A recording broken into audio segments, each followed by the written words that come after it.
जय हिंद बच्चों। परीक्षा का बहुत कम दिन बचे, 1 या 2 दिन, कल तो नहीं परसों आपकी एग्ज़ाम है। ये वो प्रश्न हैं जो बार बार बोर्ड एग्ज़ाम में पूछे गए थे, इसलिए इन प्रश्नों को अच्छे से कर लीजिए। और चैनल को सब्सक्राइब नहीं किया हो तो चैनल को सब्सक्राइब भी कर दीजिए। अगला जो एग्ज़ाम के बाद आपके कंपटीशन एग्ज़ाम को शुरू करने वाला हूँ, इसलिए चैनल को सब्सक्राइब करो ताकि कोई भी नया वीडियो आए आप पे मिल जाए।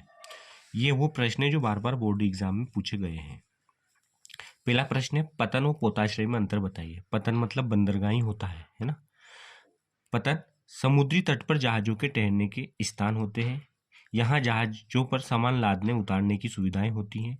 पतन व्यापार के द्वार कहे जाते हैं। यहाँ स्थल तथा समुद्री भाग मिलते हैं।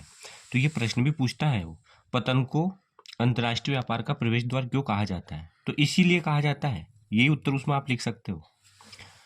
पोताश्रय समुद्र में जहाज़ों के प्रवेश करने का प्राकृतिक स्थान होता है।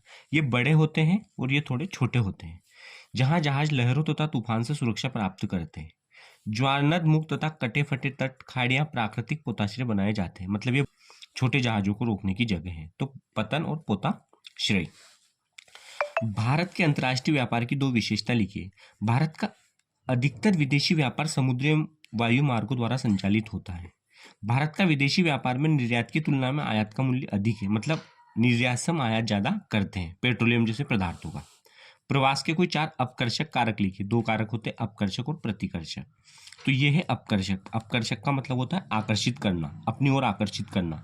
तो काम के बेहतर अवसर और रहन सहन की अच्छी दशाएं, शांति व स्थायित्व, जीवन व संपत्ति की सुरक्षा, अनुकूल जलवायु, ये सारे तत्व अगर ये सारे कारक अगर होंगे तो व्यक्ति अपने आप आकर्षित होगा। और प्रतिकर्षक क्या होगा? प्रतिकर्षक का मतलब होता है अपने स्थान को छोड़ने के लिए मजबूर होना, जैसे काम नहीं मिलना, स्वास्थ्य सुविधाएं नहीं मिलना, वो। तो ये प्रश्न आप अच्छे से कर लीजिए।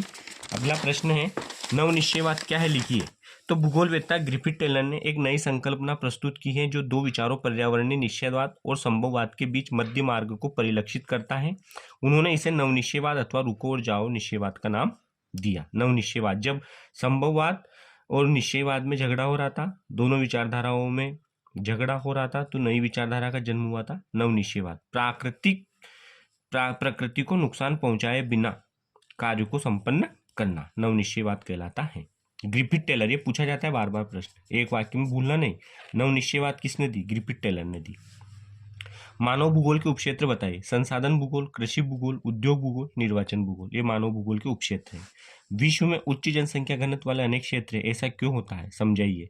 तो उच्च जनसंख्या घनत्व होने के कारण अनुकूल जलवायु, उपजाऊ धरातल, खनिज पदार्थ की उपलब्धता, इसके कारण उच्च जनसंख्या घनत्व पाया जाता है। जन्म दर और मृत्यु दर में अंतर बताइए। जन्म दर, प्रति 1000 स्त्रियों द्वारा जन्म दिए जीवित बच्चों की संख्या को जन्म दर कहते हैं। मतलब 1000 स्त्रियों द्वारा जो एक वर्ष में जो बच्चों को जन्म दिया जाता है, उनमें जो जीवित बच्चे हो रहे थे उन्हें हम जन्म दर कहते हैं। और 1000 वर्ष में जो 1000 स्त्रियों द्वारा बच्चों को जन्म दिया जाता है, पर जिनमें से जो मर जाते हैं उनको हम मृत्यु दर कहते हैं। किसी क्षेत्र विशेष में किसी वर्ष के दौरान प्रति 1000 जनसंख्या के पीछे मृतकों की संख्या को मृत्यु दर कहा जाता है। एशिया का जनसंख्या घनत्व कितना है? 43 है। ये प्रश्न ऐसे हैं जो पूछते हैं परीक्षा में, ये 2-3 बार पूछा गया है और वहां पर 43 है। तो एशिया का जनसंख्या घनत्व कितना है? 146 व्यक्ति प्रति वर्ग किलोमीटर, 146। जनसंख्या नियंत्रण के 2 उपाय लिखिए। जनसंख्या नियंत्रण के उपाय, परिवार नियोजन का प्रचार प्रसार करना, परिवार नियोजन कार्यक्रम का प्रचार प्रसार करना, देर से विवाह करना। मानव विकास के 3 मूलभूत क्षेत्र कौन कौन से? स्वास्थ्य, शिक्षा, संसाधनों तक पहुंच। मानव विकास के 4 घटक कौन कौन से नाम बताइए। समता, सतत पोषणीयता, उत्पादकता, सशक्तिकरण। मानव विकास के 4 उपागम बताइए। आय उपागम, कल्याण उपागम, न्यूनतम आवश्यकता उपागम, क्षमता उपागम। मानव विकास के उदाहरण डॉक्टर महबूब उल हक जो पाकिस्तान के थे उन्होंने दी थी पहली बार। मानव विकास रिपोर्ट कौन प्रकाशित करता है? संयुक्त राष्ट्र UNDP, संयुक्त राष्ट्र विकास कार्यक्रम द्वारा। भूमध्य सागरीय कृषि की 3 विशेषता लिखिए। इसका विस्तार भूमध्य सागर के समीपवर्ती क्षेत्रों, दक्षिण यूरोप से उत्तरी अफ्रीका में ट्यूनेशिया से अटलांटिक तट तक फैला है।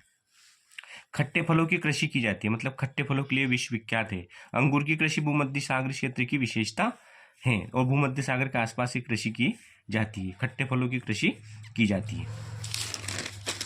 सामूहिक कृषि किसे कहते हैं? इस प्रकार की कृषि का आधारभूत सिद्धांत यह होता है कि इसमें उत्पादन के साधनों का स्वामित्व संपूर्ण समाज एवं सामूहिक श्रम पर आधारित होता है, और ये सोवियत रूस में की जाती है। और एक होती है सहकारी कृषि, वो डेनमार्क में की जाती है। वो प्रश्न मैंने पहले की वीडियो में बता दिया, इसलिए अब नहीं डाला। खनन कार्य को प्रभावित करने वाले कारक बताइए। भौतिक कारक और आर्थिक कारक। स्थानांतरणशील कृषि को भविष्य अच्छा नहीं विवेचना कीजिए। स्थानांतरणशील स्लैश एंड बर्न कृषि भी से कहते हैं, है ना। आदिम समाज द्वारा पुराने ढंग से की जाती है, जिससे उत्पादन कम होता है। दूसरी ओर इस कृषि में भूमि की उर्वरकता कम होते ही उसे छोड़ना पड़ता है तथा दूसरी भूमि के टुकड़े की वनस्पति को काटकर व जलाकर साफ करना पड़ता है। इससे भूमि व पर्यावरण दोनों को ही हानि होती है। जिन क्षेत्रों में कृषि का यह आदिम रूप प्रचलित है, वह लोग भी आधुनिक प्रौद्योगिकी से परिचित होने लगे हैं। इस प्रकार कह सकते हैं कि स्थानांतरणशील कृषि का भविष्य अच्छा नहीं है। एक तो उत्पादन कम होने से, एक पर्यावरण को नुकसान होने से, और तीसरा लोग जो पुराने समाज के जो लोग हैं, आदिम समाज की जो कृषि करते हैं, वहाँ के लोग आधुनिक प्रौद्योगिकी से वो परिचित होने लगे हैं। थोक व्यापार किसे कहते हैं? जहाँ थोक में वस्तुएं मिलती है। फुटकर का मतलब होता है जहाँ एक वस्तु मिल जाती है। जैसे मान लो हम 1 किलो शक्कर लेने गए तो इसे कहेंगे फुटकर। और जहाँ इकट्ठी शक्कर मिलती है, कट्टियाँ मिलती है, बड़ी मात्रा में मिलती है, उसे हम थोक व्यापार कहेंगे। थोक व्यापार वस्तुओं को बड़ी मात्रा में बेचा जाता है। यह व्यापार अनेक बिचौलियों, सौदागरों और पूर्तिकरों द्वारा किया जाता है। स्वच्छंद उद्योग किसे कहते हैं? विशेषता बताइए। दोनों एक ही बात है, तो वो ये पूछ लेगा या वो पूछ लेगा। व्यापक विविधता वाले स्थानों में स्थित होते हैं, कच्चे माल के भार में कमी वृद्धि हो रही पर निर्भर नहीं करते हैं, और प्रदूषण मुक्त होते हैं। ये स्वच्छंद उद्योग।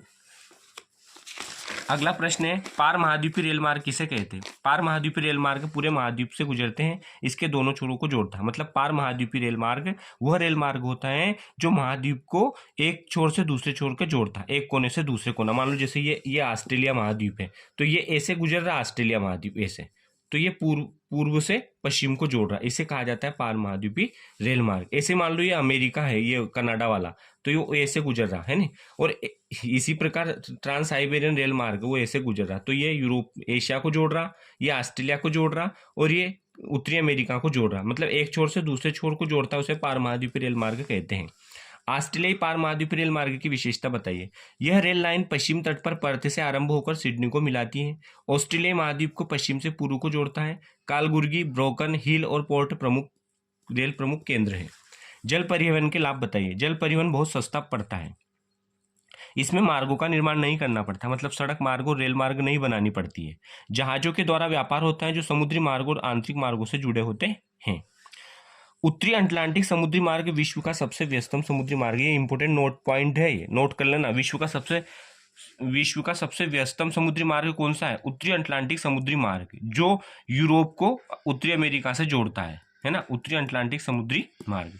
पनामा नहर की विशेषता लिखिए। पनामा नहर की विशेषताएं, यह नहर पूर्व में अटलांटिक महासागर को पश्चिम से प्रशांत महासागर से जोड़ती है। एक वाक्य में पूछ सकता है पनामा नहर किनको जोड़ती है, तो अटलांटिक से प्रशांत को। इसका निर्माण संयुक्त राज्य अमेरिका द्वारा किया गया था। यह नहर 72 किलोमीटर लंबी, जो लगभग 12 किलोमीटर चौड़ी है। यहाँ गलत लिखा गया, यहाँ आएगा चौड़ी है।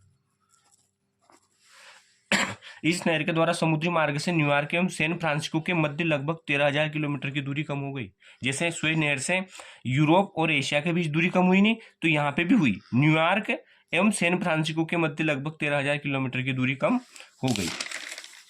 सुएज नहर लाल सागर और भूमध्य सागर से जोड़ती है। जो सुएज नहर है वो लाल सागर को भूमध्य सागर से जोड़ती है। भी बहुत आईएमपी क्वेश्चन है, ये महत्वपूर्ण नोट कर लेना इसको, कि सुएज नहर किसको जोड़ती है? लाल सागर और भूमध्य सागर को। और सुएज नहर की यदि विशेषता आ जाए तो एक तो ये लिख देना कि सुएज नहर लाल सागर को भूमध्य सागर से जोड़ती है। सुएज नहर के कारण एशिया और यूरोप महाद्वीप के बीच में दूरी कम हो गई है, ये अपन लिख सकते हैं ना। साइबर स्पेस इंटरनेट की विशेषता लिखिए। साइबर स्पेस विद्युत द्वारा कंप्यूटरीकृत स्पेस का संसार है।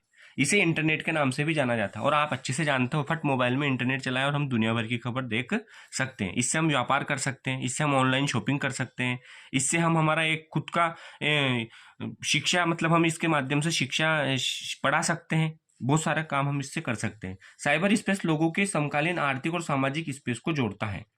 एक और नोट वाला पॉइंट है, वृहद ट्रंक मार्ग कहाँ से होकर जाता है? उत्तरी अटलांटिक महासागर से होकर जाता है। वृहद ट्रंक मार्ग उत्तरी अटलांटिक महासागर से होकर जाता है। और बच्चों अच्छी तैयारी करो, मतलब अच्छा पढ़ो इन प्रश्नों को। ये बहुत इंपॉर्टेंट प्रश्न, एक बार जरूर देख लेना। इसमें 10 मिनट में आपका समय खराब नहीं हो रहा। और चैनल को सब्सक्राइब करना, और परीक्षा के लिए अभी से आपको बहुत बहुत शुभकामनाएं। धन्यवाद।